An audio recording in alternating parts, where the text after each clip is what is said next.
Lurer på hvordan jeg skal få skrapa ut av denne tanken. Det jo masse drit.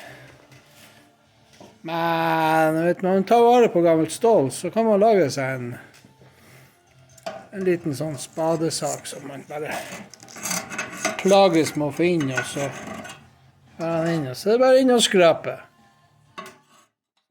6.5 hours later.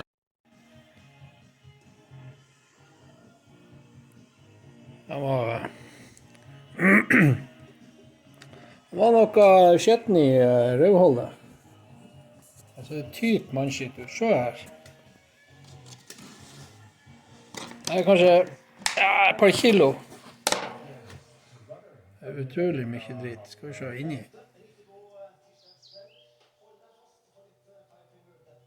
Tja. Det ser ikke så gærent ut det der. Jeg skjønner om vi klarer å få... Jeg må tørke av her.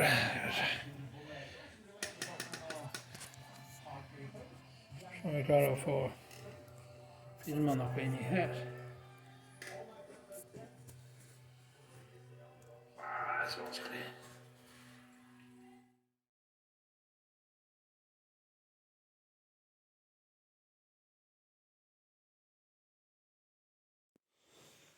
Da har jeg hatt med en tur på cirka 10 mil med denne tanken på hengeren med halvfull av varmvann og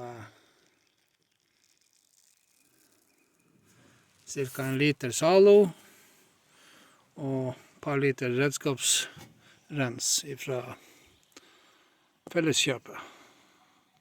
Det er veldig vanskelig å se nå hvordan det ser ut, men det ser veldig rent ut. Så vi får prøve å tippe den over her.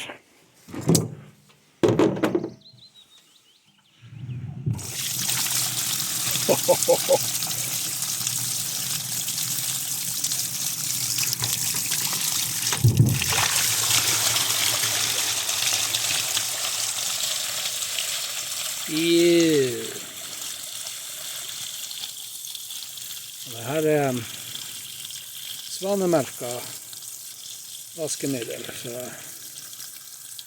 no worries.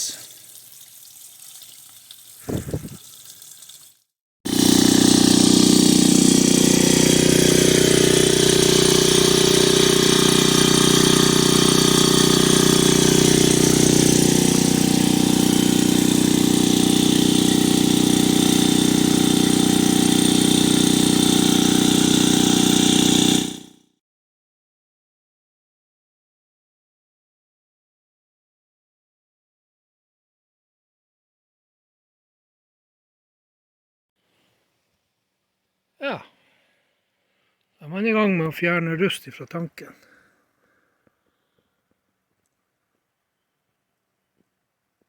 Med elektrolyse.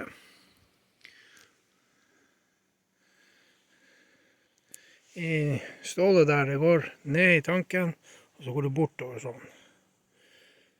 All rusten som er i tanken vil tiltrekkes anoden, så det kalles for. Den er positiv. Og på selve tanken så er det negativt. Så tanken frastøter rusten. Og anoden takker ja. Så nå skal det her få lov å koke noen dager. I her så har jeg 200 liter vann og 900 milliliter kaustiksoda. Nei, ikke kaustiksoda, krystallsoda. Så får vi se. Jeg skal ta den opp i morgen og se. Ser det bobler nedi der. Kjører på 12 volt.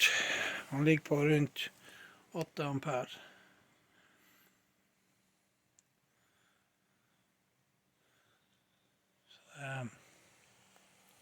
Vi får se. Spennende. Early the next morning. Ja, det har gått ca. 13 timer. Skal vi ta den opp og se.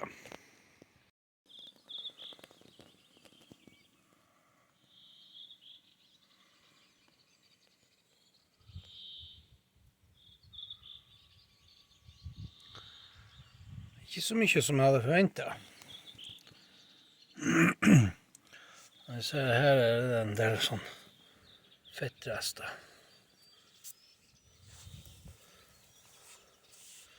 Så det er nok litt ulumskheter igjen i tanken. Vi skal nå bare kjøre på. Men før det så skal vi skrape av og så gjøre det rent og spyle den. Og få kun shiny metal, som de sier på nynorsk.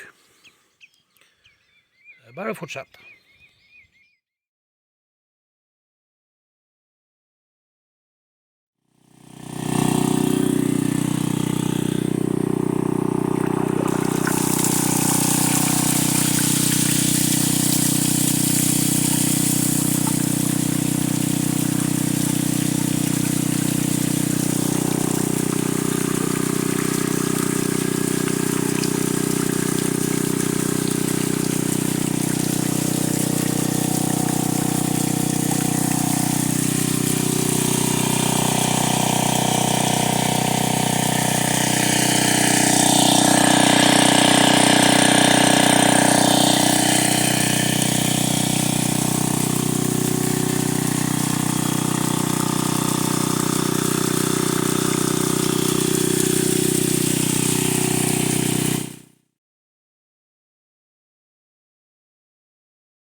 I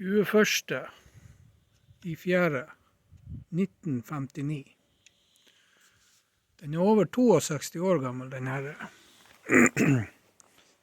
luftkompressortanken. 62 år. Han har stått nå i et kvarter med 230 PSI.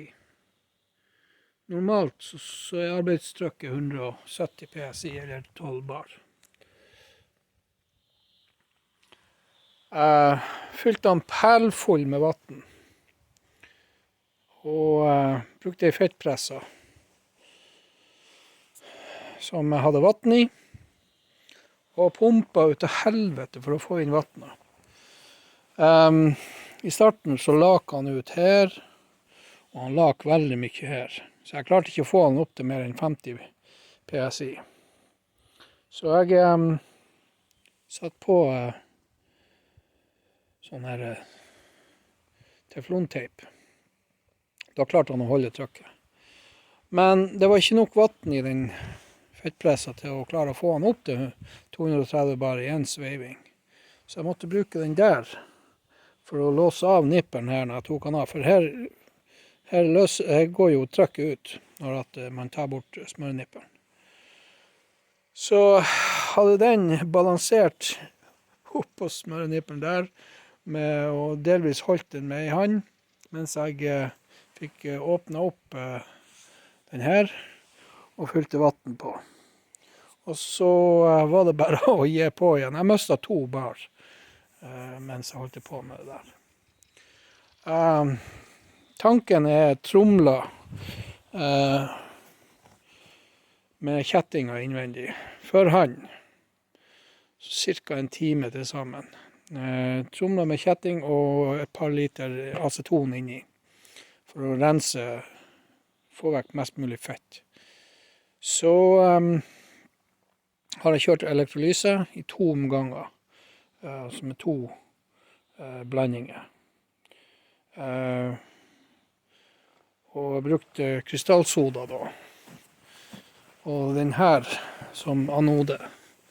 Så den har gått ned i tanken og bortover tanken. Og den har da samlet til seg rust i tanken, som var i tanken. Så her ser dere etter 8-9 dager. Det har vært en langsom prosess. Ideelt sett så skulle jeg brukt rustfritt stål. det avgjør litt mer farlige gasser, men han står ute, så da er det ikke så farlig. Men rustfritt stål er mye enklere å gjøre rent.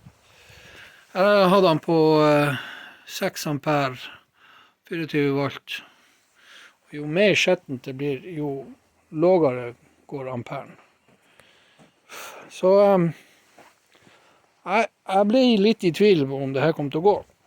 Men det ser ut så det har gått bare bra. Han holder trykket, og jeg tror jeg anser det som suksess. Hvis det er noen som vet hva denne fargen heter, den som er originalt på gamle Ingersoll Rand-kompressorer, så hadde det vært spennende å få vite det. For man har jo lyst til å renovere det her opp til slik det en gang var. Skjønt det blir jo med en annen luftblokk, men neida. Det var det. Så da er det bare å vente en liten stund til og se om trykket holder seg. Det har holdt seg nå i ca. 20 minutter, så jeg tror jeg er trygg der. Ingen lekkasjer, som jeg kan se. Kanskje en liten lekkasje her med, men neida, jeg tror det er all good. Om det er noen lekkasjer her, så er det ikke koblinga. Ja. Det lar seg gjøre med tålmodighet. Nå får jeg jo et bra tilskudd til garasjen. En sånn her kompressor vil jo koste bortimot 23 000 ny, med en fasemotor. Jeg har vel kanskje søkt 1000 kroner igjen med den pumpa som jeg har kjøpt, som jeg fikk med. Den betalte jeg 400 kroner for. Så neida, bare man bruker tid og har tålmodighet, så går det bra. Ja, vi må vel tørke der skabberak.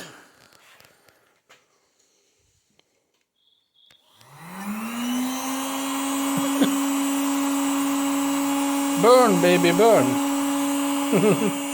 Several months later.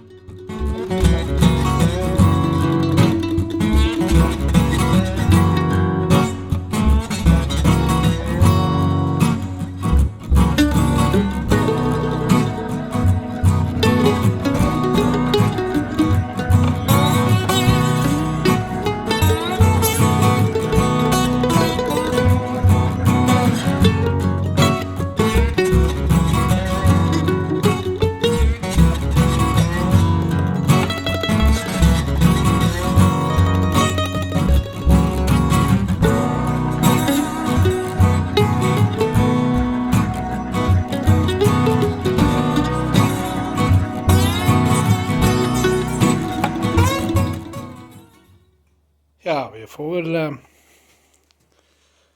vel starte den. Hvis man har koblet alt rett nå, så skal han starte. Så vi prøver. Ikke i faen! Nei, her tror jeg må gjøre det litt annerledes. Nei, koordinat. Jeg må justere litt. Et litt. Ja, jeg må få det justert. Skal vi se om vi får den her til å gå. Håper han ikke fjerter denne gangen også.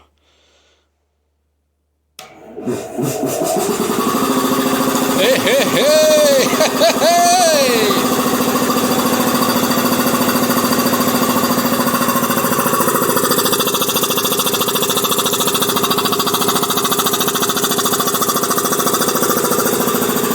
Man bygger opp trykk. Ja.